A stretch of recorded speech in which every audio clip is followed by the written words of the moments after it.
سلام همراهان بسیار عزیز و به نهایت ارجمند. من یک و یک شما رو خیلی دوست می‌دارم و بسیار می‌خواهم که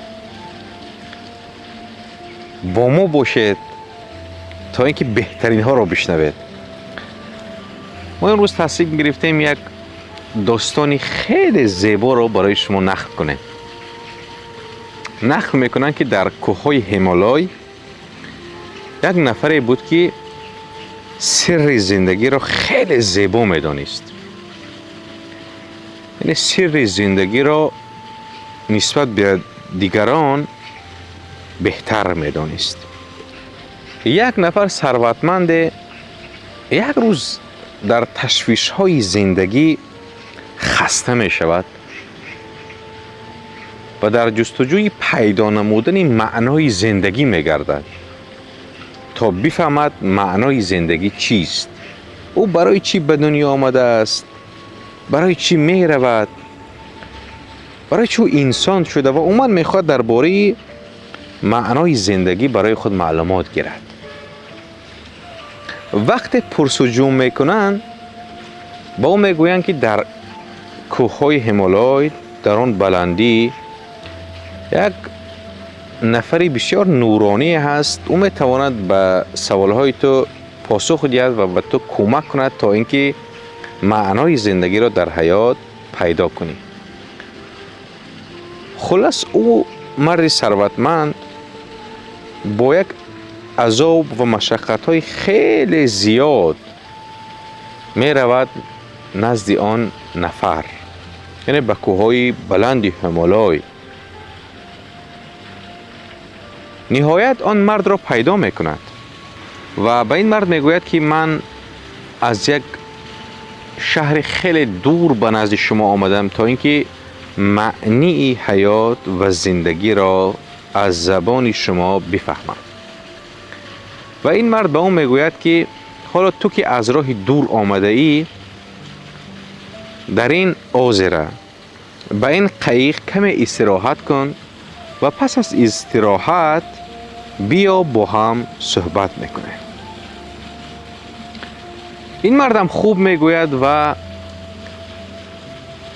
در قایق به پشت می افتد و کمی استراحت میکند. وقتی که او در استراحت بود، یک کشتی با سرعت بلند آمده به کشتی او بر میخورد و کشتی که در روی آب ایستاده البته تاف میخورد و این مرد ثروتمند خیلی عصبانی و ناراحت میشود و میگویند در پهلویش یک تپانچه داشت، چون او ثروتمند بود.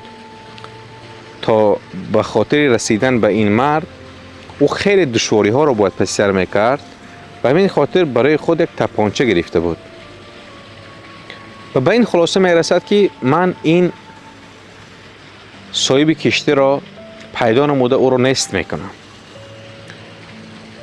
وقتی سوی این کشتی شتاب میکند و این کشتی را باز میدارد و درون کشتی میدراید، در کشتی خلبان نیست، در کشتی راننده نیست، در کشتی هیچکی نیست، کشتی خالی است. خلاص آن همه قهر و غضب خود را فرو می نشاند و برمیگرد روی قایق خود باز دراز بکشد و در این حالت به یک فکر می رسد که می گوید اگر شاید این کشتی راننده می داشت، رولش را سمت دیگر می کرد، به کشتی من بر نمی خورد و مرا عصبانی نمی کرد. او به این خلاصه می رسد که پس تا امروز آن افرادی که مرا عصبی کرده اند مانند این کشتی راننده نداشتند که به عصبی من لطمه می زدند.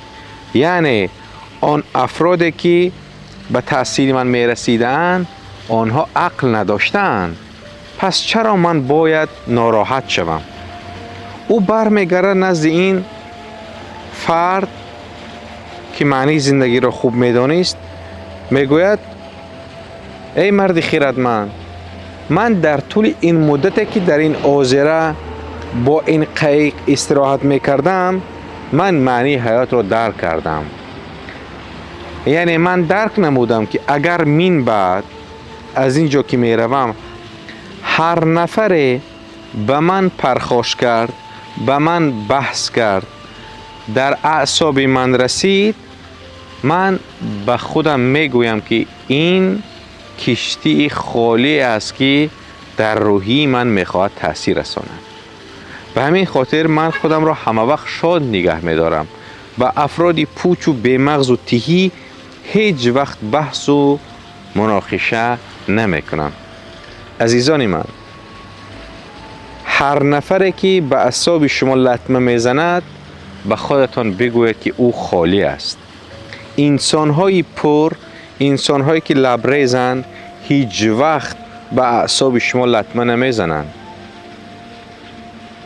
اگر این داستان به شما پسند افتاده باشد، حتما لایک و کامنت های خود را فراموش نکنید.